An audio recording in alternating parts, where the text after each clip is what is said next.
ascendancy on the other. I mean, we saw it last year, I think, with McLaren, with Oscar and Lando seeming relatively paired. But by maybe 1/3 of the way into the season, you kind of see, okay, who's the big guy? Yeah, they've selected one. We know who it is. You know, did he win a world championship? Yes, he did. So with George and Kimi, it's tricky because both of them are hungry. They haven't tasted the silverware. And it's a similar scenario with Lando and Oscar last year. Lando is I beg your pardon, George. Yeah. He's now been coddled and sort of raised in the Mercedes setup. Yeah. He's ready to win. Whereas Kimi just arrived and he's hot enough to actually challenge. So it's going to be like George has that pressure both from him being in Mercedes for so long and having Kimi hot on his heels. So it's going to be a tough season, I think, more for George than it is for Kimi. Yeah. I think Kimi also has that baby factor. Like, everyone just loves him. Yeah, Did you see his F1 intro with his little... So I'm like, you're nuts. And the thing is, he did it on the podium. So I'm like, there's no way that was real.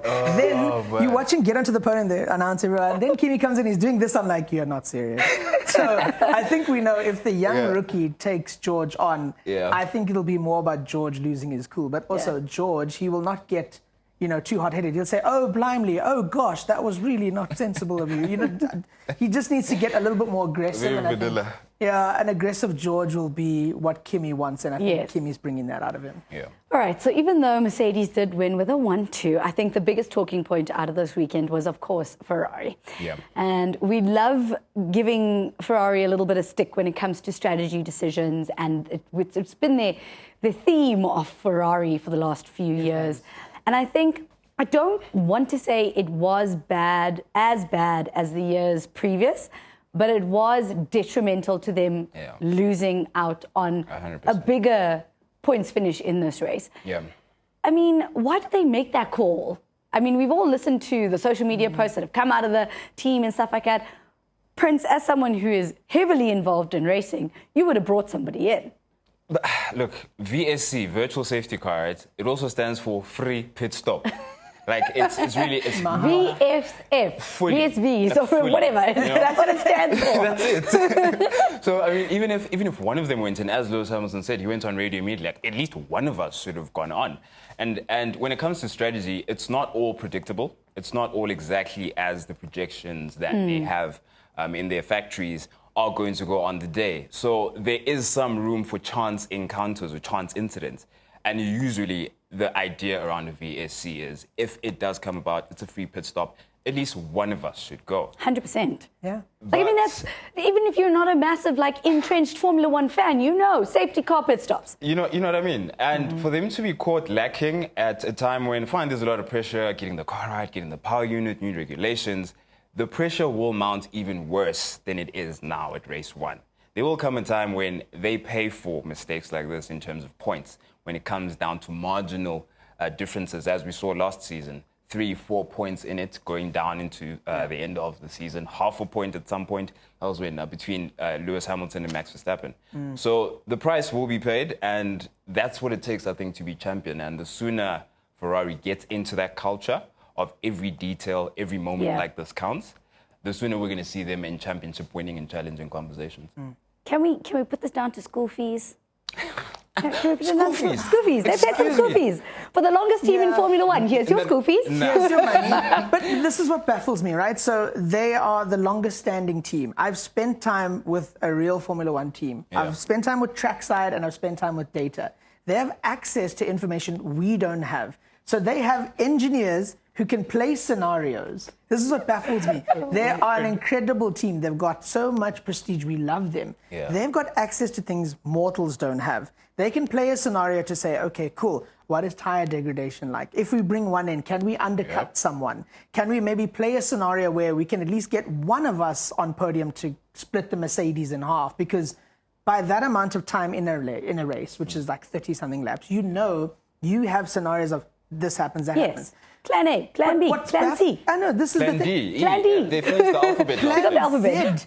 But the thing is, it's so baffling to me that a team with that much access to information will still decide that, no, maybe we shouldn't because we don't think so. No, because there's going to be another safety car coming soon. But you don't talk to your drivers. That's why most of the radio is, hey, Lando, hey, Oscar, hey, whoever, Carlos, what do you think? How are the tires? Yeah, I think I could come in 1 or 2 laps. Yeah. Use the information to do that. When I saw it happen the first time, I was like, I'm familiar with their game. I know exactly what they're going to do. Then the second time happened, you know when you just watch someone do something very silly and you're like, I'm going to watch you burn. And that's exactly, because Ferrari... Fool me once, shame on you. Fool me twice. That's on you. Yeah. And I sat there and I was so disappointed. I'm like, this is Ferrari. This is such a prestigious team. They know what they're doing. They had the chance to be 1-2 and to split the Mercedes, but they didn't. And that's all on them because, like I said, they've got information. It just baffles me how they just don't decide to not put their team first to get them, on the newspaper in Italy, to be praised, statues of Lewis everywhere. But no. But also you have to, let's take this into consideration, right? Now you're saying that drivers have feedback, drivers chat to the teams, all that sort of stuff. Take it from whence it comes. Did Lewis Hamilton not make the choice to not come in because he wanted to nip his partner? Ooh. His teammate. Hot take. Because he thought that he'll come in at the second virtual safety car, which is guaranteed to happen at some stage in Melbourne, because, I mean, we knew we were going to have an Aston Martin problem. We knew we were going to have an Audi problem. We knew it was coming. Yeah. Did we not go, oh, okay, you should have brought Charles in and I want the next one? He could have. I think based on most of them started with hard tires, so they felt that they can go for a longer stint. Yeah. So based on how they've been driving, I think Lewis is in the position of, I've still got a lot of life in my tires. Let me at least try split or try pip one of the Mercs. Yeah. And then based on that decision, they could bring Charles in on fresher tires and then squeeze their way in. But Lewis he didn't even see any sort of podium. He never got anything for any glory for a long time, and he kind of fell in the shadows. So I think he also has a lot to gain. He's got a lot to prove. He's hungry. And I feel like in a scenario like that, he will put himself first over Charles, because he kind of feels like Charles is a bit of a pushover. The team will baby him, but he's like, I'm Lewis. I know the better call. I know what I can do to get on the podium, even if it costs strategy and a debrief that I don't like. So I 100% think he put himself first. At the end of the day, as much as it's a team sport, it's still an individual sport. The drivers are still at the helm of these vehicles. Yeah. They're still the ones making the calls and making the decision. And I think I'm not upset with Lewis for the fact that he did it, but I'm upset with the fact that there was no team follow through, because he already had the strategy in his mind, but the team wasn't there to back him up. Yeah, and both of them encroaching on pit entry at the slowest possible pace, just waiting for someone to go happen. Box. That one, both of them have that instinct. Racing drivers are engineers by extension. By now, strategic calls like that are a reflex for them. It's an instinct. Because you can smell an opportunity and you can see, again, free pit stop. That's what VSC stands for. So either one of them were waiting for that to come. It's a matter of, at some point I'm going to get that message, but it doesn't come. But also, I wonder then what it puts in their minds when it comes to, because we spoke about the scenario between teammates with McLaren and Mercedes, but now with Ferrari, the picking order isn't quite yet established at the moment, because it's still open. They're still learning about these cars. And they didn't have last season to do it. They didn't. No. And you've got a car where Lewis is saying he's got his DNA in this car a lot more than the previous car. Understandable, was the last year of those regulations. And you've got a Charles who's very adaptable and has a certain driving style that is relatively similar to Lewis, but seems like this generation of car is leaning towards an exit-happy racing driver, and that is Lewis Hamilton. So all of those factors are going to come in, and they're even hungrier, I reckon, for these early races to quickly get a claim on who's more reliable for setup, who can qualify better, who's got a better tire management, and who's good at deployment, which a lot of the teams other than Mercedes are not. Audi, Cadillac. Who said that? Oh, my word. Everyone apparently online. So deployment is, the main occupation right now is just to know exactly how to deploy the energy and how to strategize around that. Charles showed it really well in a fight. It was very interesting to see to finally see him fight. Yeah, seeing him in a fight was very impressive. Yet to see how Lewis does it. That is going to be telling over the next couple of races between those two. Especially when it comes to some of the other drivers. I mean, we saw it a little bit with Lindblad, but it wasn't up to the point that we wanted to see. We want to see him have that fight with everybody that's at the top of the grid. Yeah. Okay, Lots of other stuff to talk about in Australia and Melbourne, but I think we covered the main topics. And I think when we get into our next races, because obviously it's a double header, we go straight into China, and then we have a 1 week break and then Japan, it's going to start showing those regulations and those changes a little bit more. I want to start looking at China because it's setting up to be a beautiful race. The track is fantastic. The weather looks like it's going to be nice and clear, a little bit warm. So it's going to be quite interesting. What are you guys expecting coming out of China? This is going to be an interesting one because China is completely different to Melbourne. So the track's generally colder. So engineers are going to play into the management of that. Also has one of the longest straights. So that's one of the things that the drivers are fearing. So with energy deployment, the cars are running out of their steam.